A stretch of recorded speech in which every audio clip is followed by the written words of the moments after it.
Kaugnay naman ng bumigay na tulay sa Cagayan, hindi lang simpleng overloading ang sinisilip ng DPWH. Ang sabi nito, kulang din sa maintenance at kinakalawang na ang Pigatan Bridge, kaya dapat may managot. Nakatutok si Jasmine Gabriel Galban ng GMA Regional TV. Jasmine? Mel, dumating na yung mga heavy equipment na gagamitin para sa konstruksyon o paggawa ng Detour Bridge dito sa Alcala, Cagayan. Batay sa nakita ni Public Works Secretary Vince Dizon nang inspeksyonin ang Pigatan Bridge sa Alcala, Cagayan, posible daw na hindi lang overloading ang dahilan kung bakit bumagsak ang tulay.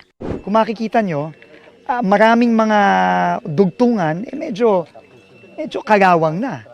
At dahil dyan, talagang yung bakal na yan, pagka talagang mabigat, yan nga ang kumakapit dun sa buong bridge. 1980 pa itinayo ang Pigatan Bridge at mula noon, minsan lang isinailalim sa retrofitting. Ayon kay Dizon, may pagkukulang sa maintenance ng tulay at dapat daw may managot dito. Since 1980, nung natayo siya, ang unang retrofit ay 2016 lang. No, sinabi sa akin ni RD. No? At nakita ko yung budget nung 2016, 11.7 million lang. Ang liit nun. So sabi ko nga, saan napunta yun? No? Ako mismo, gobernador ng Cagayan, ay may responsibilidad dito bilang tatay ng Cagayan. Responsibilidad ko, sana nakita ko yan na kailangan na ng repair. Bumagsak ang tulay matapos sabay-sabay dumaan ang ilang kargadong truck na lagpas umano sa weight limit. Pero para sa alkalde ng Alcala, hindi raw dapat mga truck driver lang ang sisihin. Hindi lang to simpleng kaso ng overloading na we will shift all the blame doon sa dumaan na trucks and yung mga owners ng trucks.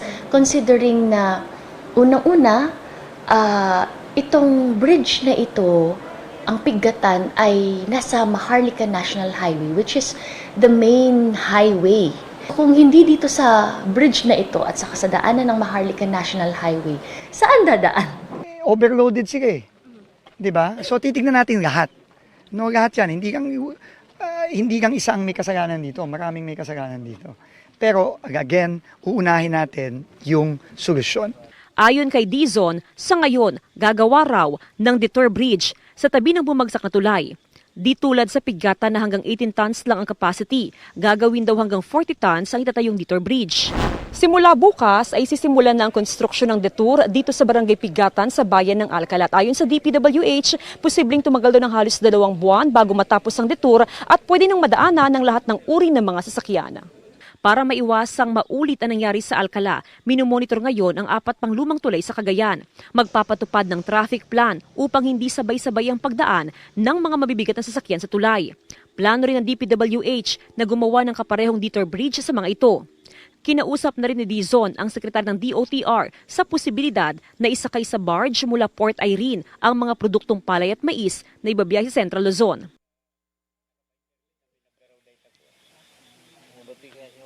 Mel, bukas ay target ng tanggalin yung mga truck na sangkot sa pag-collapse o pagbagsak ng Pigatan Bridge dito sa Alcala, Cagayan. Tutulong daw ang DPWH para mabilis na matanggal yung mga truck. Samantala sa mga oras nga na ito ay sinisimulan ng i-diskarga o i-transfer yung mga sako-sakong palay sa ibang truck dito nga sa aming kinaroroonan. Mel? Maraming salamat sa iyo, Jasmine Gabriel Galban ng GMA Regional TV.